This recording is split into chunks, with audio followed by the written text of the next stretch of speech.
நீங்க பேசாம இருந்தாலே அங்க சும்மா விட்டுருப்பாங்க. நீங்க பேசி பேசி பேசி மொத்தமா உங்களை எக்ஸ்போஸ் பண்ணிட்டாங்க. அவர் எக்ஸ்போஸ், இவர் எக்ஸ்போஸ் பண்ணிட்டேன்னா உள்ள போய் அப்படி இப்படின்னு சொன்னவங்கள இப்ப மொத்தமே எக்ஸ்போஸ் பண்ணி உட்கார வச்சிட்டாங்க தான் சொல்லணும். Okay right. Hi hello guys, welcome to episode. இந்த வீடியோல என்ன பார்க்க போறோம்னு பாத்தீங்கன்னா, ரொம்ப நாளா ஒரே ஒருத்தவங்க மட்டும் செம்மையா கான்ட்ரஸ்ட்ல சிக்கி இப்ப மாட்டிக்கிட்டு இருந்தாங்க. அது மட்டும் இல்லாம ஏகப்பட்ட இன்டர்வியூ பார்த்த உடனே எவ்வா என்ன இப்படி இருந்திருக்கு, உள்ள வேற மாதிரி நடந்திருக்கும் போல நினைச்சிட்டு இருந்தோம். ஆனா எபிசோடு வந்ததுக்கு அப்புறம் மொத்தமா எக்ஸ்போஸ் ஆயிடுச்சு. Okay right. அது என்ன, அப்புறம் இந்த பிக் பாஸ் காமன் ஷோல நிறைய ஒரு சிக்கலான ஒரு விஷயம் நடந்திருக்கு. அது என்ன, அது எல்லாத்தையும் இந்த வீடியோல மொத்தமா பார்த்தோம். அதுக்கு முன்னாடி நம்ம சேனல் ஃபர்ஸ்ட் டைம் சப்ஸ்கிரைப் பண்ணிக்கோங்க, லைக் பண்ணிட்டு பாருங்க, அந்த ஹைப் பட்டனை கிளிக் பண்ணிட்டு பாருங்க, எனக்கு கொஞ்சம் யூஸ்ஃபுல்லா இருக்கும். ஓகே ரைட், வாங்க வீடியோக்குள்ள போலாம். இப்ப ரீசெண்டா பாத்தீங்கன்னா நிறைய ப்ரோமோஸ், நிறைய இன்டர்வியூஸ் எல்லாமே வந்திருக்கு. நீங்களே பாத்தீங்க. வேற யாரும் இல்ல, இப்ப புதுசா நிறைய இன்டர்வியூ கொடுத்து நான் இப்படி போன தப்பா அப்படி போன தப்பா அப்படின்னு சொல்லி கேட்டவங்க தான் வேற யாரும் இல்ல, பிரியவர்ஷினி. இவங்க தான் பாத்தீங்கன்னா ஒரு 1 வீக்காவே இவங்க தான் இப்ப கண்டென்ட்டாவே இருந்தாங்க. எல்லா இன்டர்வியூலையும் சரி இவங்க தான் செம்ம கண்டென்ட்டா இருந்தாங்க. அந்த ப்ரோமோல இவங்க ஒரு இன்டர்வியூல சொன்னனால அடுத்த நாளே சேனல் ஒரு ப்ரோமோ இந்த நீ தானே கேட்டா இந்த வச்சுக்க அப்படின்னு சொல்லிட்டு ஒரு ப்ரோமோ விட்டாங்க. ரைட். என்ன இன்டர்வியூ அப்படி என்ன பேசினாங்க பாத்தீங்க. இன்டர்வியூல நான் நைட்டி போட்டு போன தப்பு மாரி இருந்தது, அது பண்ணது, அங்க போயிட்டு எனக்கு ரொம்ப இதா பேசினாங்க, நான் நைட்டி போட்டு போனது தப்பா அப்படின்னு சொல்லி நிறைய இன்ட்ல பேசினாங்க.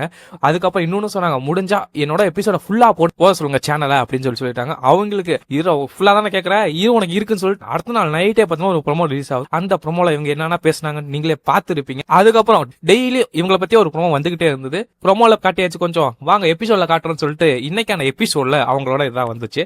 அந்த எபிசோட்ல என்ன நடந்திருக்கு பார்த்தீங்கன்னா, இப்ப இந்த இன்டர்வியூ வச்சு பார்க்கும்போது அவங்க இந்த சொன்னதை வச்சு பார்க்கும்போது எல்லாமே இவங்க மேல கொஞ்சம் ஃபேவரா இந்த மாதிரி இருந்தது. ஆனா அந்த எபிசோட பார்த்ததுக்கு தான் தெரியுது, அது மட்டும் சோசியல் மீடியா ஃபுல்லாவே இவங்க அட்டென்ஷன் சீக்கிங்காக பண்றாங்க, அதனால பண்ணாங்க, இதனால பண்ணாங்க அப்படின்னு சொல்லியிருந்தாங்க. அதனால அட்டென்ஷன் சீக்கிங் பண்ணல அப்படின்னு சொல்லிட்டு உள்ள போய் உண்மையில அட்டென்ஷன் சீக்கிங்காக தான் பண்ணிருக்காங்க. அந்த அளவுக்கு ஃபுல் எக்ஸ்போஸ் ஆகி இப்ப நிக்கிறாங்க தான் சொல்லணும். ஓகே ரைட், 1 by 1 பார்த்தோம். இப்ப இன்னைக்கான எபிசோட்ல பாத்தீங்கன்னா அவ்வளோக்கா ஒன்றும் இல்லை தான், எப்பயும் போல ஒரே மாதிரி தான் போட்டிருந்தாங்க. ஆனா இந்த கண்டென்ட்டுக்காக எல்லாமே அதை பார்க்க வருவாங்க. ஏன்னா நிறைய இதுல இன்டர்வியூஸ் அதே மாதிரி தான் பண்ணிட்டு இருந்தாங்க.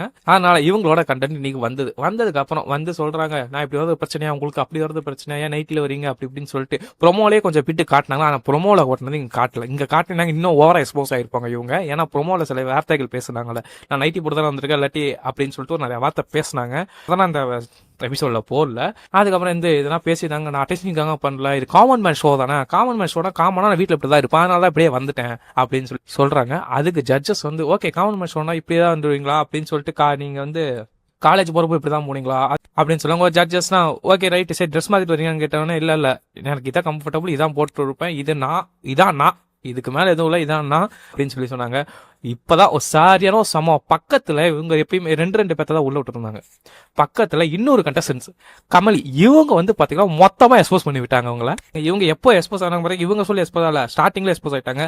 நான் பிக் பாஸ் பாத்துருக்கேன், ட்ரோல் பண்ணிருக்கேன், சூப்பரா இருக்கும், எனக்கு பிடிச்சி இப்ப நான் உள்ள போய் விளையாட போறேன், 1 லட்சம் மக்கள் பார்க்க போறாங்க என்ன, நான் பிக் பாஸ் கவர்மெண்ட் ஷோ வந்த உடனே நான் அப்ளை பண்ணிட்டேன் அப்படின்னு சொல்லியிருந்தாங்க. ஆனா இன்டர்வியூல என்ன சொல்லியிருந்தாங்க பாத்தீங்கன்னா, நான் பிக் பாஸ் கவர்மெண்ட் ஷோ எனக்கு விருப்பமே இல்லை, நம்ம ஃபாலோவர்ஸ் கேட்டாங்கன்னு தான் குடிச்சு அப்லோட் பண்ணி விட்டேன், ஆனா டக்குன்னு எனக்கு கால் வந்துருச்சு அப்படின்னு சொல்லியிருந்தாங்க. இதுலயே அவங்க பாதி எக்ஸ்போஸ் ஆயிட்டாங்க. அப்புறம் உள்ள இந்த கமலி பக்கத்துல இந்த கண்டஸ்டன்ட் இந்த கமலி மொத்தமா முடிச்சு விட்டாங்க.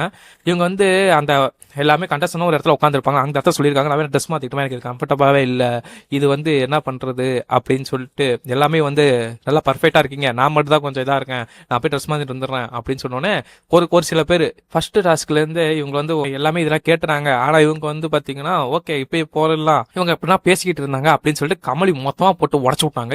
இதுல நான் அப்படி சொல்ல இப்படி சொல்ல சொல்லிட்டு ரொம்ப சமாளிக்க ட்ரை பண்ணாங்க. அந்த இடத்துல மாயா உள்ள இப்பயே தெரிஞ்சு போச்சு, நீங்க உள்ள வந்தப்ப நானா இருக்கேன்னு ஒரு வார்த்தை சொன்னீங்களே, இதான் நீங்களா இருக்கீங்களா அப்படின்னு சொல்லி ஒரு கேள்வி. அப்புறம் ஓவியாவை போட்டு நீங்க எப்ப காலேஜ் இப்படி தான் போவீங்களா, இதுல அப்படிதான் போவீங்களா, டியூஷன் நடத்தீங்களா, டியூஷனுக்கு இப்படி தான் போவீங்களா கேட்டு, டியூஷன் அப்படி போக மாட்டேன் அவங்க சொல்லிட்டாங்க. ரைட். இப்படியே போயிட்டு ஆரி சொல்லிட்டாரு, நீங்க போய் உட்காருங்க, முன்னாடி என்ன நடந்தது உங்களுக்கு இது ப்ரோமோல வந்தது உள்ள வரவே இல்லை, அதனால ஆரி போய் அவங்க ஓரமா உட்கார சொல்லிட்டாங்க. அங்க இருந்து ஒரு சண்டை, ஆரி பேச அவங்களுக்கு எதிராக பேச, அப்புறம் ஜட்ஜஸ் ஓவரா கொஸ்டின் கேட்கறதா இருக்கட்டும். அப்புறம் இன்னொரு சம்பவம் என்ன நடந்துச்சுன்னு பாத்தீங்கன்னா, இவங்க 2 பேரும் ஒரு கிளாஸ் மீன் இருக்கும்போது நடுவுல நான் மீடியா பர்சன் அப்படின்னு சொல்லி ஒரு வார்த்தை சொன்னாங்க. அதுக்கு மீடியாவா அப்படின்னு சொல்லிட்டு ராஜு வந்து ஜட்ஜஸ் உள்ள ஏதாச்சும் கேட்பாங்க, அதே மாதிரி மீடியாவா அப்படின்னு கேட்டதுக்கு என்கிட்ட வச்சுக்காதீங்க, யாச்சும் வச்சுக்கிட்டீங்க அப்படியே செஞ்சிருவேன் அப்படின்னு சொல்லிட்டு ஒரு சைகையை பண்ணாங்க.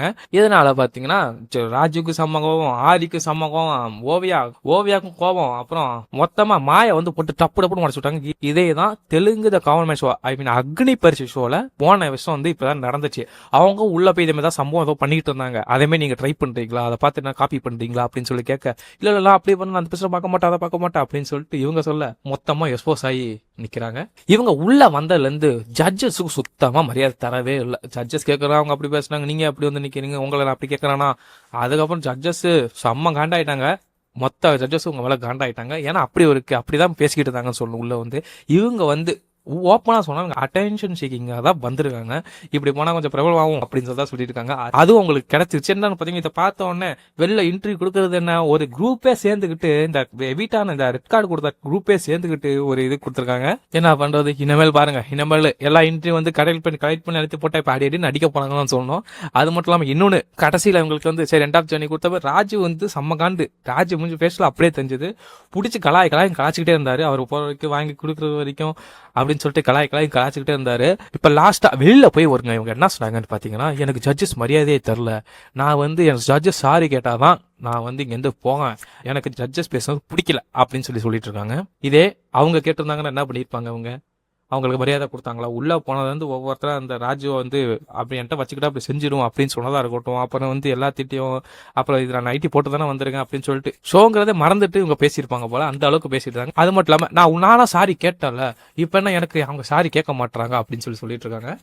அது மட்டும் இல்லாம நீங்க முக்கியமான விஷயம் ஒன்று சொல்லணும், பார்த்தீங்கன்னா காஸ்டியூம் பத்தி அவங்களுக்கு ஒரு கவலை இல்லை, நீங்க என்ன வேணா காஸ்டியூம் போட்டு வந்துக்கோங்க, எங்களுக்கு அதை பத்தி கவலை இல்லைன்னு சொல்லிட்டாங்க. ஆனா என்ன ஒரு இது பாத்தீங்கன்னா, ஜட்ஜஸ் கிட்ட அவங்க பேசின விதம், அதுக்கப்புறம் இதெல்லாம் தான் ஜட்ஜஸை கோவப்படுத்தி வச்சு அவங்களுக்கு என்ன ப்ராப்ளம், பி மை செல்ஃப் அது போய் உள்ள வந்து ஃபுல்லா நடிச்சுக்கிட்டே இருந்தனால சோ அவங்க ரிஜெக்ட் பண்ணிட்டாங்க. மற்றபடி இந்த ட்ரெஸ்ஸுக்காகனா அவங்க வந்து ஒன்றும் ரிஜெக்ட் பண்ணல. ட்ரெஸ்ஸுக்கு அவங்க சொன்னதெல்லாம் பொய்யா இருந்தாலும் தான் ரிஜெக்ட் பண்ணாங்க.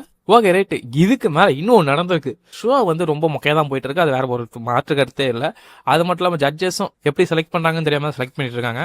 இதுல என்ன நடந்திருப்பாங்க, ஜட்ஜஸ் வந்து ஒரு நல்ல விஷயம் பண்ணிருக்காங்கன்னு நான் சொல்லுவேன். அது என்னன்னு சொல்லிட்டு நம்ம நெக்ஸ்ட் வீடியோல பார்க்கலாம். ரெட் கார்டு கொடுத்த கண்டஸ்டன்ட் ஒரு வேலையை பார்த்து வச்சிருக்காங்க, அந்த என்னன்னு சொல்லிட்டு நம்ம நெக்ஸ்ட் வீடியோல பார்க்கலாம். நீங்க இவங்களை பத்தி என்ன நினைக்கிறீங்க கமெண்ட் பண்ணுங்க. இதோட நம்ம வீடியோ முடிஞ்சு மறக்காம சேனலை சப்ஸ்கிரைப் பண்ணிக்கோங்க, லைக் பண்ணிட்டு பாருங்க, அந்த ஹை பட்டன் கிளிக் பண்ணிட்டு பாருங்க, எனக்கு கொஞ்சம் யூஸ்ஃபுல்லா இருக்கும். நெக்ஸ்ட் வீடியோல பார்க்கலாம். பாய்.